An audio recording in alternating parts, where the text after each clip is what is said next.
Hi, good morning. Excited to read this book to you, King Midas and the Golden Touch. We want to dedicate this one to Logan, our student who came partway through the year and is such a treasure in our classroom. So glad you joined us, Logan. King Midas and the Golden Touch, retold by Freda Littledale, from the tale by Nathaniel Hawthorne, illustrated by Daniel Horn. King Midas and the Golden Touch. Once upon a time, there was a king named Midas who loved gold more than anything in the world. But the more gold he had, the more gold he wanted. He lived in a splendid palace with his little daughter, Marigold. Every morning, Marigold went out to the rose garden to pick flowers, chase butterflies, and feed the birds. And every morning, King Midas went to a secret room beneath the palace where he kept his golden treasures. He locked the door with his gold key and often said to himself, "My garden is lovely, I've been told, but not as lovely as solid gold. Gardens don't twinkle, gardens don't shine. They don't last forever like this gold of mine."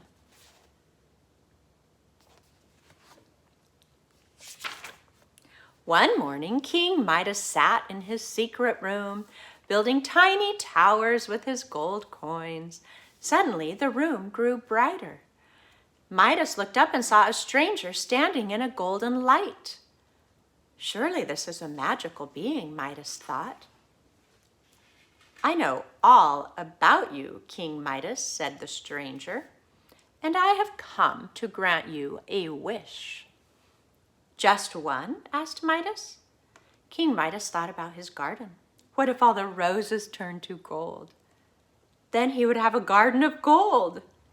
"I wish," said Midas, "that everything I touch would turn to gold."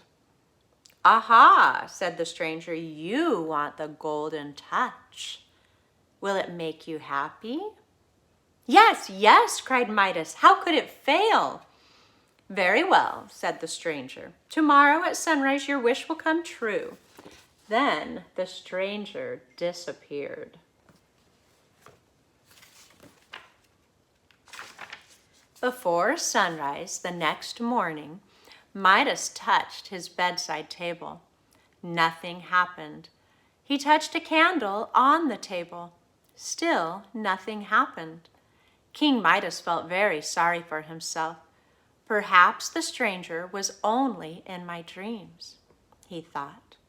But then, as the first sunbeam shone through the window, his blanket turned to gold.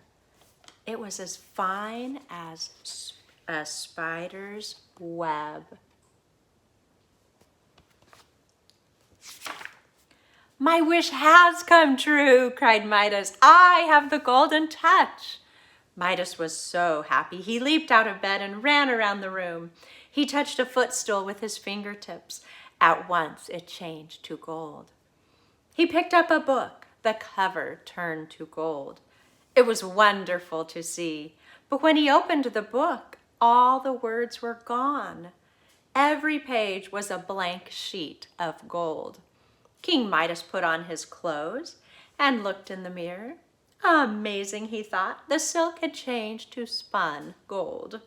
It felt just a little heavy, but Midas didn't mind. I think it would be extra heavy. Then he picked up a handkerchief Marigold had made for his birthday.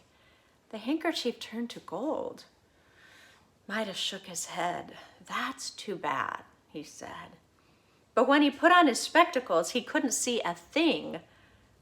Oh, the glass was solid gold. "Oh, well," he told himself, "spectacles don't matter. I only use those to read."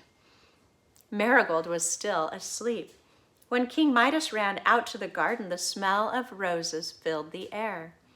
One by one, he touched each bush, and every flower turned to gold. Even the bees and butterflies on the petals became pure gold. By now, Midas was very hungry, so he rushed back to the palace for breakfast. Besides coffee and juice, there were hot muffins, pancakes, and fresh, ripe strawberries. It looked so good.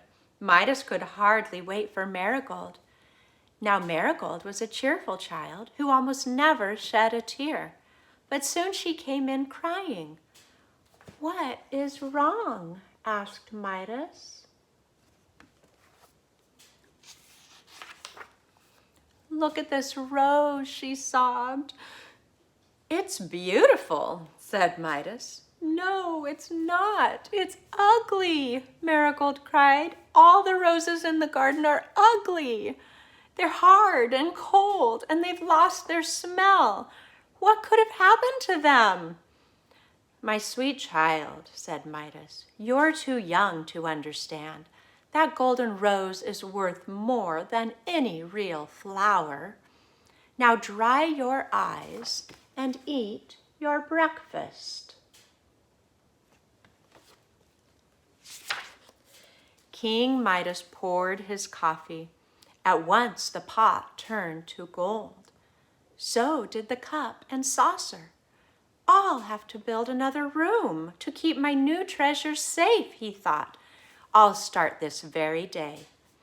Then Midas took a sip of coffee. The instant the coffee touched his lips, it turned to melted gold. "Ah!" he groaned. "What's the matter?" asked Marigold. She was eating a pancake covered with butter and syrup. "Nothing, dear," he told her.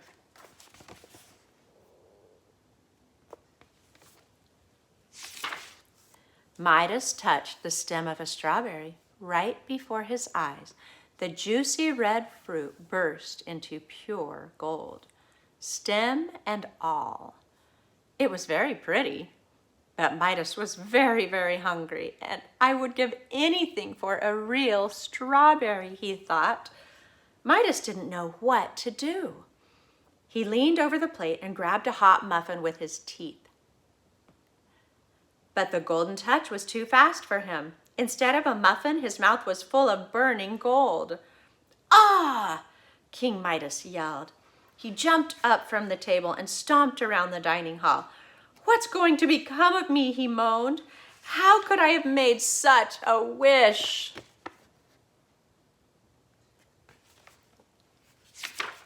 Marigold ran to him with tears in her eyes. "Please, Father, please," she cried. "Tell me what is wrong." King Midas bent down and kissed her. "My darling Marigold," he said, "I've been so foolish." But Marigold did not answer. The moment he touched her, she changed. Midas felt her little body grow stiff in his arms. Her brown curls turned to gold. Her eyes stared without seeing, and the tears on her cheeks grew hard. Marigold, no longer a living child, but a golden statue.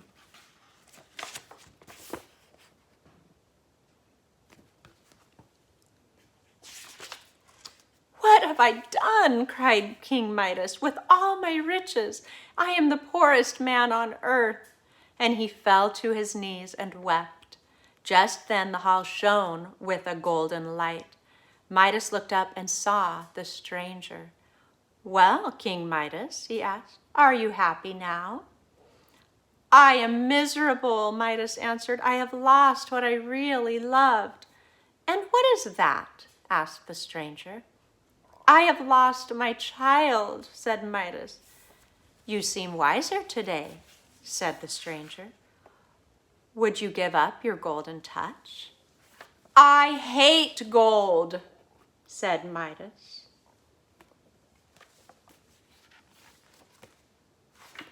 "Then go to the river near your palace and bathe in the water," the stranger told him. "Fill a pitcher with the same water and sprinkle it over everything you wish to change." The stranger disappeared. Midas lost no time. He grabbed a clay picture and trembled as it turned to gold. Then he ran down the path to the river. Into the water he jumped, clothes and all. What a great splash he made. In an instant he felt lighter from head to toe. As he filled the pitcher with water, he watched it turn from gold to clay. King Midas had never been so happy. At last, he thought, I've washed away the golden touch. But the sands of the river turned gold from his bath, and they're gold to this very day.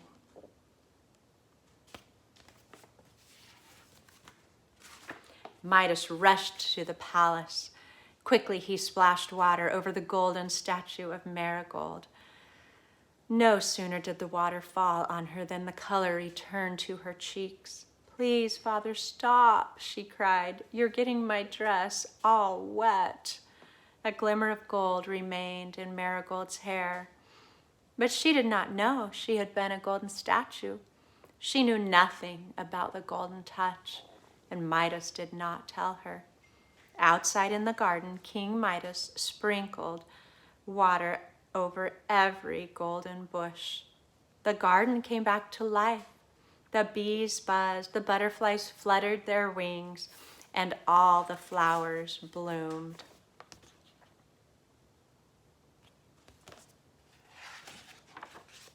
Years later, when Midas was a very old man, Marigold's children sat in his lap. As he stroked their silken curls, "Tell us a story, Grandpa," they said. So Midas told them the story of his golden touch. "Is that why you never wear a gold crown?" they asked. "That's right, my little ones. Ever since that day, I hated the sight of gold. The only gold I love is the gold in your hair."